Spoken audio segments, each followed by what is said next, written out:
Welcome back to our continued coverage of the TIA 2015 Network of the Future Conference. Joining us now is Matt Roberts. He's the president and managing director of UCITO. He's here to talk to us about the current trends for U.S. companies in China. And Matt, welcome to the program. Thank you very much. It's good to be here. We've talked to you several times before, but probably not in downtown Dallas. First time here. All right. Yes. First of all, before we get into these line of questions of the role of U.S. companies in China, I want to, for our viewers, if you can tell them a little bit about UCITO. Certainly. So UCITO is the U.S. Information Technology Office. We were set up about 20 years ago by TIA and a couple of other trade associations representing the U.S. information communications technology sector. And our mandate is to help U.S. ICT companies navigate the complexities of the China market. So we serve as a facilitator of dialogue between industry and the policymakers in China. So how big is the China ICT market right now? It's pretty big. We're looking at estimates of about $466 billion US dollars in ICT spending in China in 2015, with double-digit growth rates estimated at about 11%, and accounting for, by one estimate, about 43% of the global growth in the ICT market for 2015.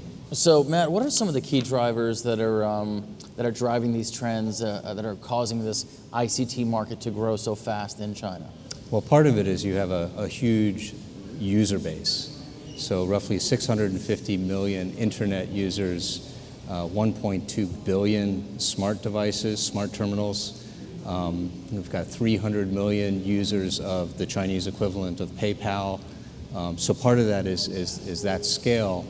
A second piece, however, is government policy, where the government has really recognized that effective deployment of ICT is going to help China solve a number of problems in education, in healthcare, energy efficiency, and the environment. So we've seen a number of initiatives coming out in the last couple of months that are all built around ICT. We've got a China Manufacturing 2025 plan, which is about leveraging ICT to help China become a powerful manufacturing nation, not just a big manufacturing nation. You have an Internet Plus strategy, which looks to integrate ICT to drive e-commerce, ICT and logistics. And you've got an informatization plan, informatization being a word that we use in China to talk about deployment of ICT that'll help small and mid-sized enterprises be more productive, help bring the average Chinese citizen into modernity and be able to be more productive and more efficient. So policy is really driving the deployment of ICT as well. Now, you talked a bit about some of the positives for U.S. ICT companies in China, and I won't say negatives, but what about some of the challenges for U.S. ICT companies in China? Plenty of challenges. In particular, one of the things that we're dealing with right now is cybersecurity, and the notion that security is linked to the origin of a technology or a product or service.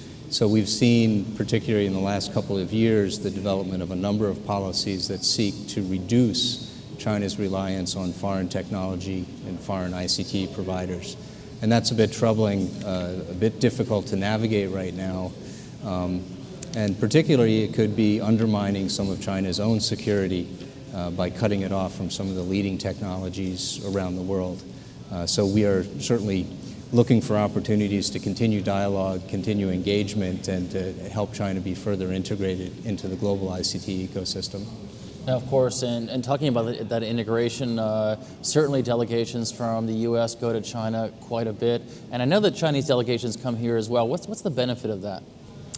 Well, there's, as I've said before, there's the need for greater dialogue and greater understanding. The ICT sector, as you know very well, is globally integrated. From supply chains to research and development ecosystems to global markets.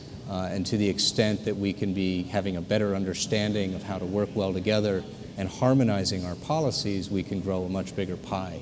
So we certainly look to facilitate delegations coming from China to events like TIA's Network of the Future event, And we certainly look to bring delegations of our members into the China market to meet with some of the government regulators there.